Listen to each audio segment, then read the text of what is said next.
rumpun bahasa Semit, karakteristik bahasa Semit, dan perbedaan antara bahasa rumpun Semit.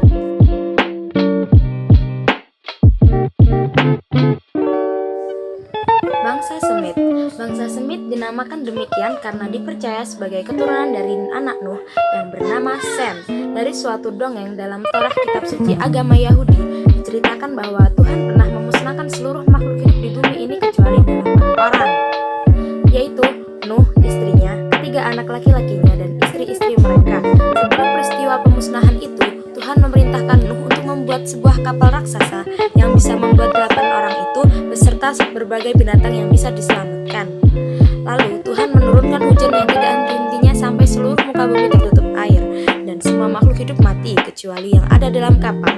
Menurut dongeng itu, umat manusia yang ada sekarang ini adalah keturunan dari mereka, anak-anak Nuh bersama Sem, Ham, dan Yafet.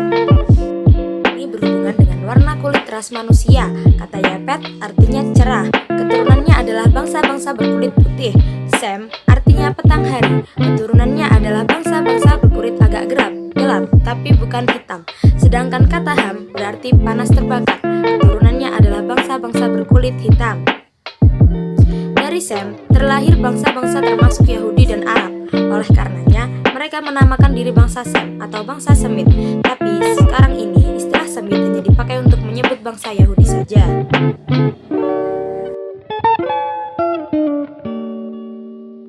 Bahasa rumpun Semit. Bahasa Semit merupakan bagian dari rumpun bahasa dunia yang lebih besar, yaitu rumpun Afro-Asiatik. Rumpun ini merupakan kumpulan besar bahasa-bahasa di barat Asia dan bagian utara dan timur Afrika. Rumpun ini berkerabat didasarkan pada kesamaan karakteristik struktur yang dimilikinya.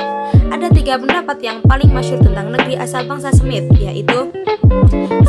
Bangsa Semit berasal dari bagian barat daya Asia, yakni negeri Hijaz, Yaman, Najd, dan sekitarnya. Di antara yang berpendapat demikian adalah orientalis dari Prancis, Renan, dan Brahman dari Jerman.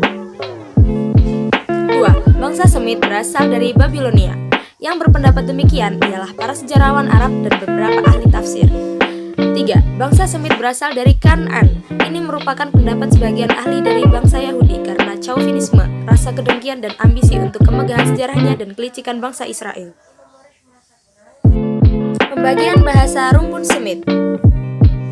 1. Bahasa Semit Timur Syarqiyah. Bahasa Semit Timur adalah bahasa Akkadia. Bahasa Akkadia adalah bahasa Semit tertua yang dikenal, menggunakan huruf paku dalam sistem tulisannya yang pada dasarnya diambil dari bahasa Sumeria kuno, sebuah bahasa yang tidak terkait dan terisolasi. 2. Bahasa Semit Barat Laut Gorbiyah Shimaliyah. Bahasa Semit Barat Laut terbagi menjadi 2 bahasa, yakni Kan'an dan Aram. 3. Bahasa Semit Barat Daya Gorbiyah Janubiyah. Bahasa yang termasuk bahasa Semit Barat adalah bahasa Arab dan bahasa Ethiopia. Bahasa Ethiopia adalah bahasa bangsa Semit yang keluar dari selatan Jazirah Arab ke negara seberang, yaitu Ethiopia. Karakteristik bahasa Semit. 1. Karakteristik bahasa Semit yang paling menonjol dibanding dengan bahasa-bahasa yang lain adalah akar kata bahasa ini lebih banyak menggunakan konsonan daripada vokal. Contoh, kata kataba, kutiba, katsbun, kattaba, dan seterusnya. Makna asli kata-kata ini terkait dengan huruf kaf, ta, dan ba.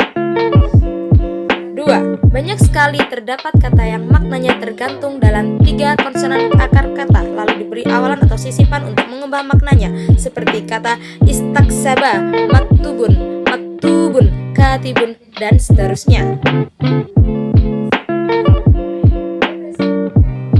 3.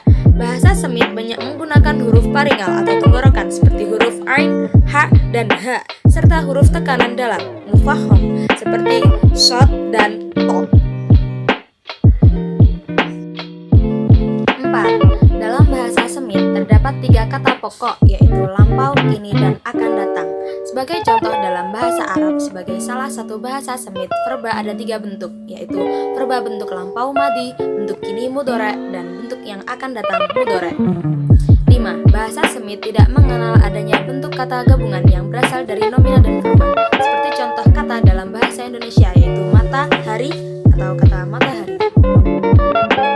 6. Struktur idhofah atau frase dalam bahasa Semit, hubungan antara mudhof dan mudhof ilaih sangat erat, sehingga dalam banyak hal seringkali keduanya melebur menjadi satu kata, terutama dalam perkembangan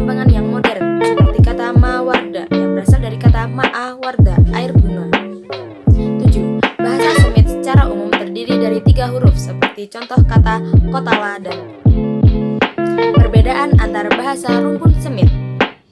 1. Gramatika. Perbedaan gramatika misalnya dalam bahasa Arab adat takrif adalah alif lam yang ditempatkan di awal kata. Sementara bahasa Semit lainnya misalnya Ibrani dan bahasa Arab yang telah punah Bariyah, adat takrifnya adalah ha yang letaknya di awal kata. 2. Bunyi. Perbedaan dari aspek bunyi misalnya bunyi zal, ghin, zod, dan to tidak ditemukan dalam bahasa Ibrani. Sementara bunyi p dan v dalam bahasa Ibrani tidak ditemukan dalam bahasa Arab. 3. Kosakata. Perbedaan dalam kosakata sering dipergunakan antar bahasa-bahasa Semit tanpa ada banyak sekali hingga banyak kata yang maknanya sudah sangat populer seperti kata suarun dan jabalun dan sebagainya.